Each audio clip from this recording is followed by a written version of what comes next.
Hello, I'm Lance, and welcome to Dozing Off.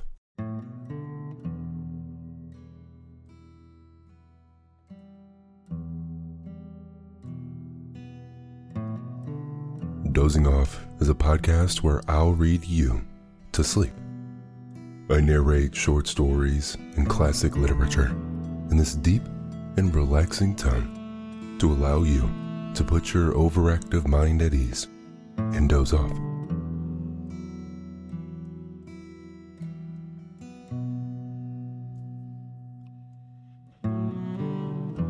For tonight's story, we have part 1 of 2 of Ali Baba and the 40 Thieves by the Arabian Nights. Whether this evening is your first time listening to Dozing Off or you listen to these stories each evening, I appreciate you so much for tuning in. If you do enjoy these short stories, please be sure to leave a review and leave a rating. Okay, here we go.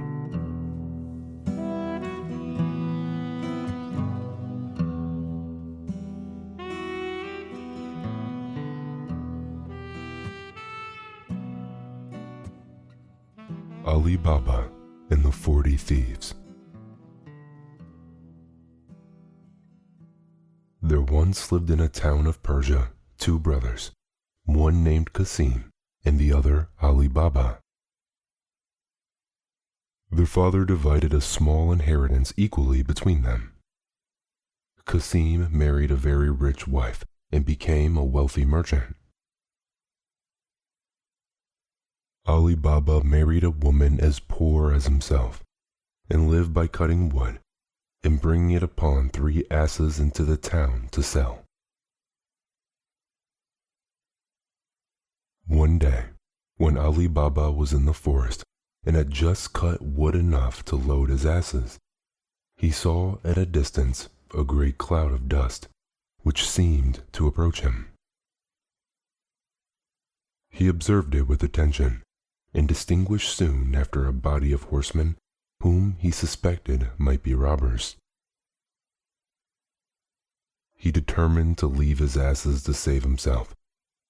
He climbed up a large tree, planted on a high rock, whose branches were thick enough to conceal him, and yet enabled him to see all that passed without being discovered.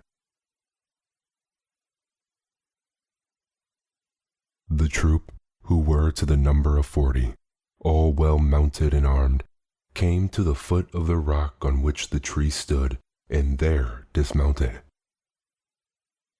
Every man unbridled his horse, tied him to some shrub, and hung about his neck a bag of corn which they had brought behind them. Then each of them took off his saddlebag, which seemed to Ali Baba from its weight to be full of gold and silver. One, whom he took to be their captain, came under the tree in which Ali Baba was concealed, and making his way through some shrubs, pronounced these words, "Open sesame." As soon as the captain of the robbers had thus spoken, a door opened in the rock, and after he had made all his troop enter before him, he followed them, when the door shut again of itself. The robbers stayed some time within the rock, during which Ali Baba, fearful of being caught, remained in the tree. At last the door opened again, and as the captain went in last, so he came out first, and stood to see them all pass by him. When Ali Baba heard him make the door close by pronouncing these words, "Shut sesame," every man at once went and bridled his horse, fastened his wallet, and mounted again. When the captain saw them all ready, he put himself at their head, and they returned the way they had come. Ali Baba followed them with his eyes as far as he could see them, and afterwards stayed a considerable time before he descended. Remembering the words the captain of the robbers used to cause the door to open and shut, he had the curiosity to try if this pronouncing them would have the same effect. Accordingly, he went among the shrubs, and perceiving the door concealed behind them, stood before it and said, "Open sesame." The door instantly flew wide open. Ali Baba, who expected a dark, dismal cavern, was surprised to see a well-lighted and spacious chamber, which received the light from an opening at the top of the rock, and in which were all sorts of provisions, rich bales of silk, stuff, brocade, and valuable carpeting, piled upon one another, gold and silver ingots in great heaps, and money in bags. The sight of all these riches made him suppose that this cave must have been occupied for ages by robbers, who had succeeded one another. Ali Baba went boldly into the cave, and collected as much of the gold coin which was in bags as he thought his 3 asses could carry. When he had loaded them with bags, he laid wood over them in such a manner that they could not be seen. When he passed in and out as often as he wished, he stood before the door, and pronouncing the words, "Shut sesame," the door closed of itself. He then made the best of his way to town. When Ali Baba got home, he drove his asses into a little yard, shut the gates very carefully, threw off the wood that covered the painters, carried the bags into his house, and ranged them in order before his wife. He then emptied the bags, which raised such a great heap of gold as dazzled his wife's eyes, and then he told her the whole adventure from the beginning to end, and above all, recommended her to keep it a secret. The wife rejoiced greatly at their good fortune, and would count all the gold piece by piece. "Wife," replied Ali Baba, "you do not know what you undertake. When you pretend to count the money, you will never have done. I will dig a hole and bury it. There is no time to be lost."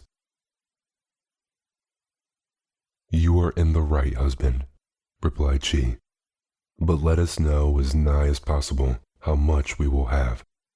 I will borrow a small measure and measure it, while you dig the hole." Away the wife ran to her brother-in-law Kasim, who lived just by, and addressing herself to his wife, desired that she lend her a measure for a little while. Her sister-in-law asked her whether she would have a great or small one. The other asked for a small one. She bade her stay a little, and she would readily fetch one.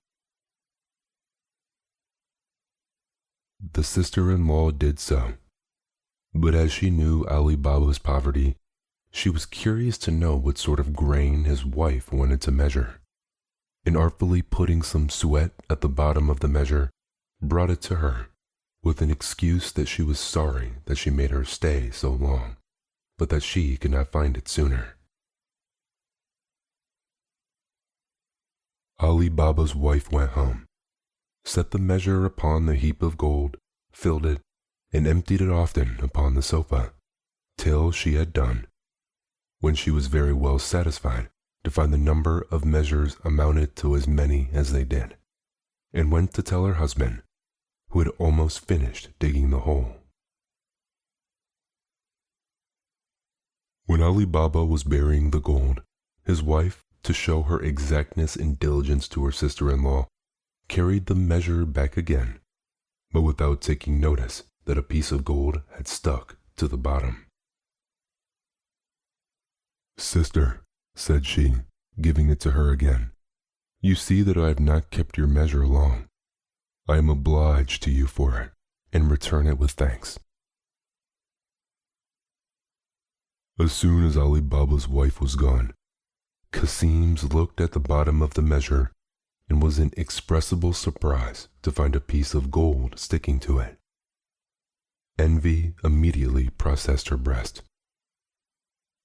"What?" said she. "Has Ali Baba gold so plentiful as to measure it? Whence has he all this wealth?"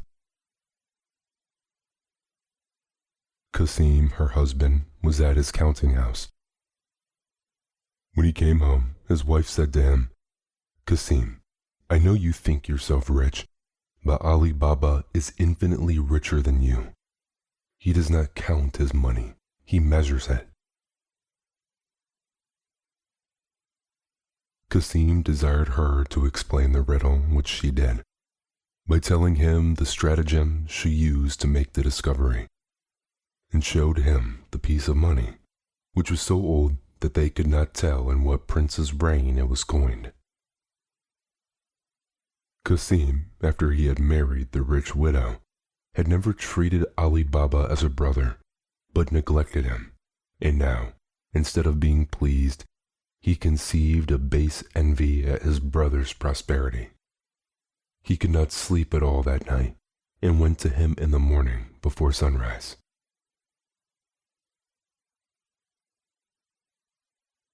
"Ali Baba," said he, "I am surprised at you. You pretend to be miserably poor, and yet you measure gold. My wife found this at the bottom of the measure you borrowed yesterday." By this discourse, Ali Baba perceived that Kasim and his wife, through his own wife's folly, knew what they had so much reason to conceal. But what was done could not be undone. Therefore, without showing the least surprise or trouble, he confessed all, and offered his brother part of his treasure to keep the secret.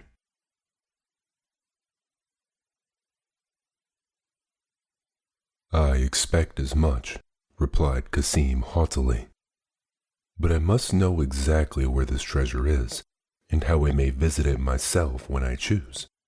Otherwise I will go and inform against you, and then you will not get no more, but will lose all you have, and I shall have a share for my information."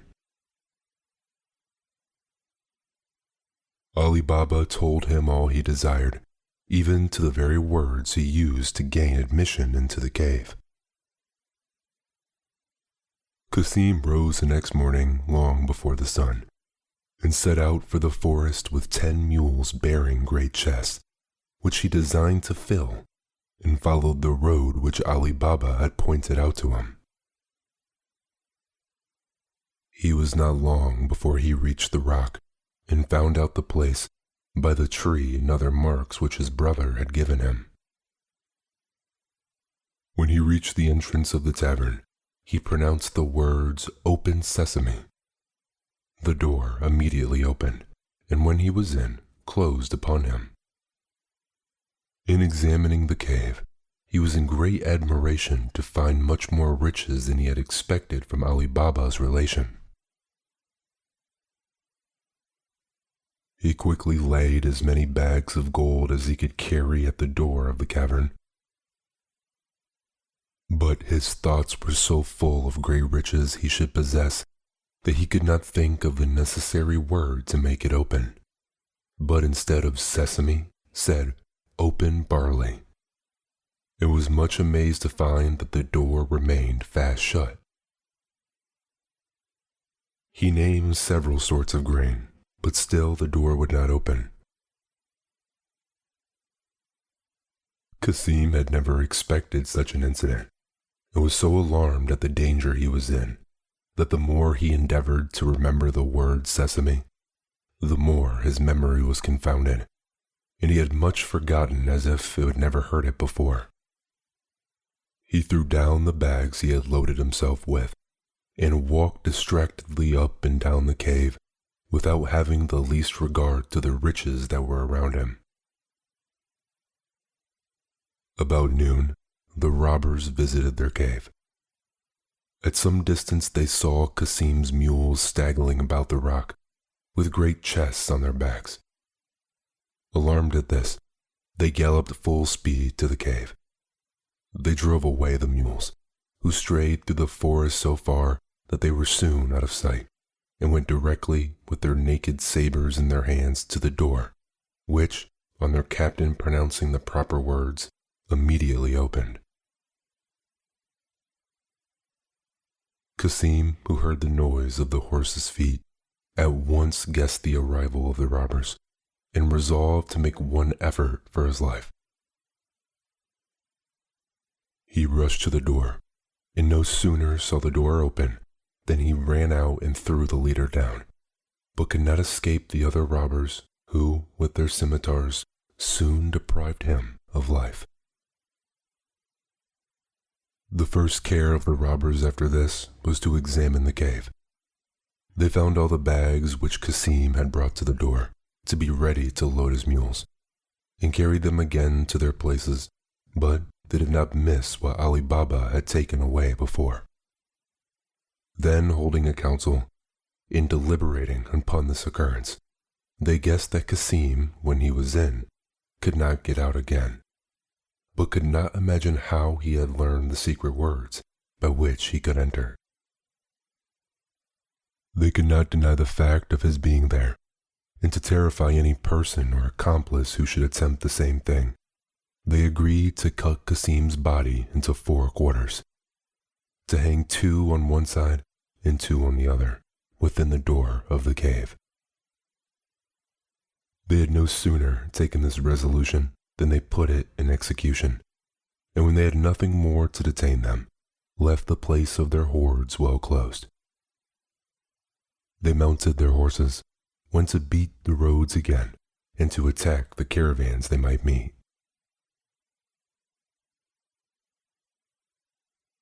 In the meantime, Qasim's wife was very uneasy when night came, and her husband was not returned. She ran to Ali Baba in great alarm and said, "I believe, brother-in-law, that you know Qasim is gone to the forest, and upon what account? It is now night and he has not returned. I am afraid some misfortune has happened to him." Ali Baba told her that she need not frighten herself, for that certainly Qasim would not think it proper to come into town till night should be pretty far advanced. Qasim's wife, considering how much it concerned her husband to keep the business secret, was the more easily persuaded to believe her brother-in-law. She went home again and waited patiently till midnight. Then her fear redoubled, and her grief was the more sensible because she was forced to keep it to herself. She repented of her foolish curiosity and cursed her desire of prying into the affairs of her brother and sister-in-law. She spent all the night in weeping, and as soon as it was day, went to them, telling them by her tears the cause of her coming. Ali Baba did not wait for his sister-in-law to desire him to go see what was become of Qasim, but departed immediately with his 3 asses, begging of her first to moderate her grief. He went to the forest, and when he came near the rock, having seen neither his brother nor his mules on his way, was seriously alarmed at finding some blood spilt near the door, which he took for a ill omen. But when he had pronounced the word and the door had opened, he was struck with the horror at the dismal sight of his brother's body.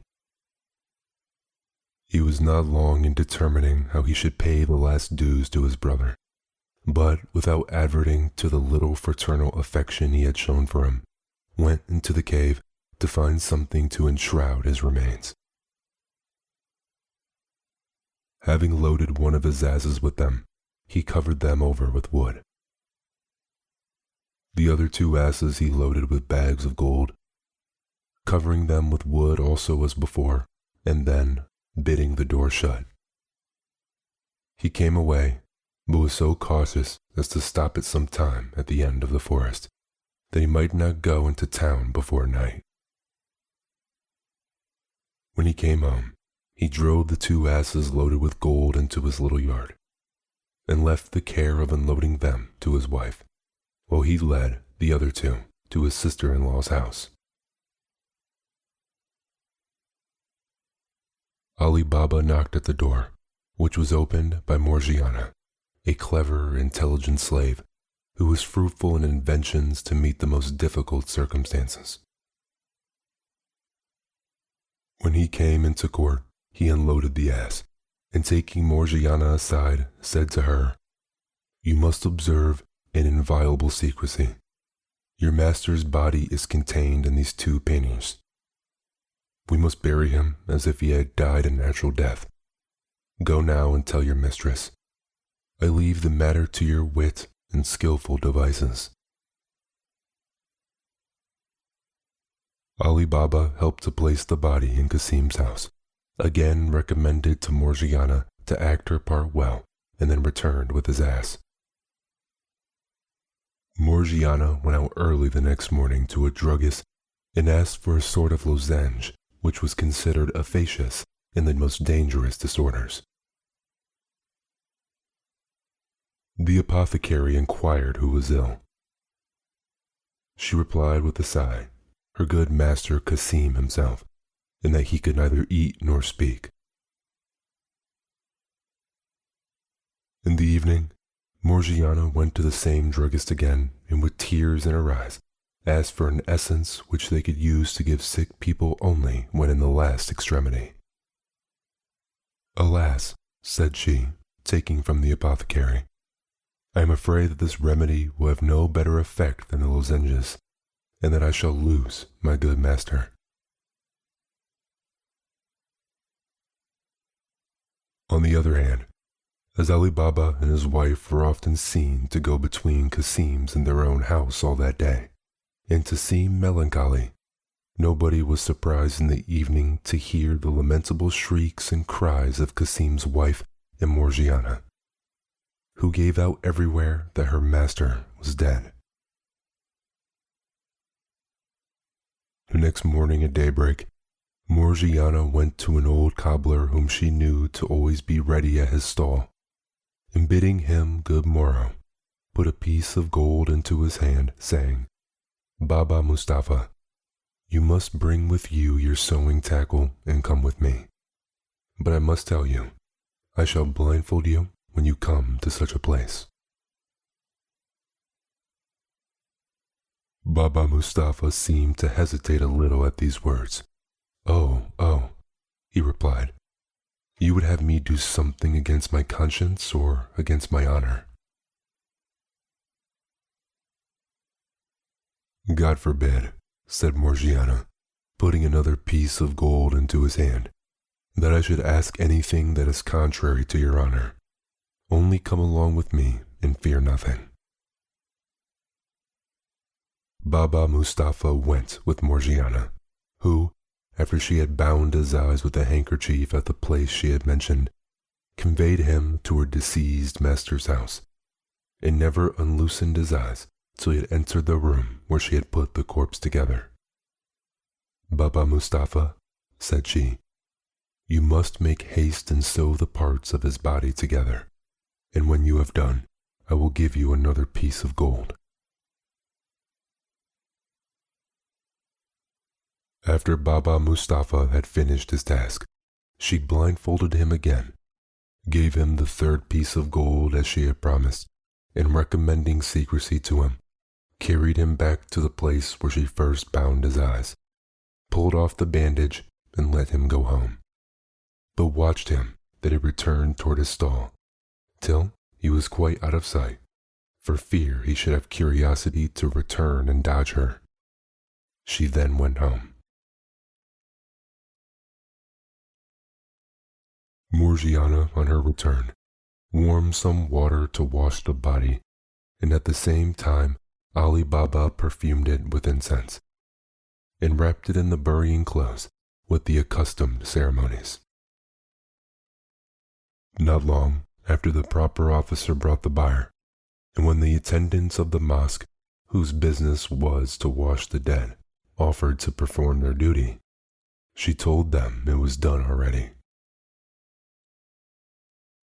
Shortly after this time, the Imam and the other ministers of the mosque arrived. 4 neighbors carried the corpse to the burying ground, following the Imam, who recited some prayers. Ali Baba came after with some neighbors, who often relieved the others in carrying the bier to the burying ground. Morgiana, a slave to the deceased, followed in the procession, weeping, beating her breast, and tearing her hair. Qasim's wife stayed at home mourning, uttering lamentable cries with the women of the neighborhood, who came according to custom during the funeral, and joining their lamentations with hers filled the quarter far and near with sounds of sorrow. In this manner, Qasim's melancholy death was concealed and hushed up between Ali Baba, his widow, and Morgiana, his slave, with so much contrivance that nobody in the city had the least knowledge or suspicion of the cause of it. 3 or 4 days after the funeral, Ali Baba removed a few goods openly to his sister's house, in which it was agreed that he should in future live. With the money he had taken from the robbers, he conveyed thither by night. As for Qasim's warehouse, he entrusted it entirely to the management of his eldest son. While these things were being done, the 40 robbers again visited their retreat in the forest. Great, then, was their surprise to find Qasim's body taken away with some of their bags of gold. "We are certainly discovered," said the captain. "The removal of the body and the loss of some of our money plainly shows that the man whom we killed had an accomplice. And for our own lives' sake, we must try to find him. What say you, my lads?" All the robbers unanimously approved of the captain's proposal. "Well," said the captain, "one of you, the boldest and most skillful among you, must go into the town, disguised as a traveler and a stranger, to try if he can hear any talk of the man whom we have killed, and endeavor to find out who he was and where he lived. This is a matter of the first importance, and for fear of any treachery, I propose that whoever undertakes this business without success, even though the failure arises only from an error of judgment, shall suffer death." Without waiting for the sentiments of his companions, one of the robbers started up and said, "I submit to this condition, and think it an honor to expose my life to serve the troop." After this robber had received great commendations from the captain and his comrades, he disguised himself so that nobody would take him for what he was. And taking his leave of the troop that night, he went into the town just at daybreak.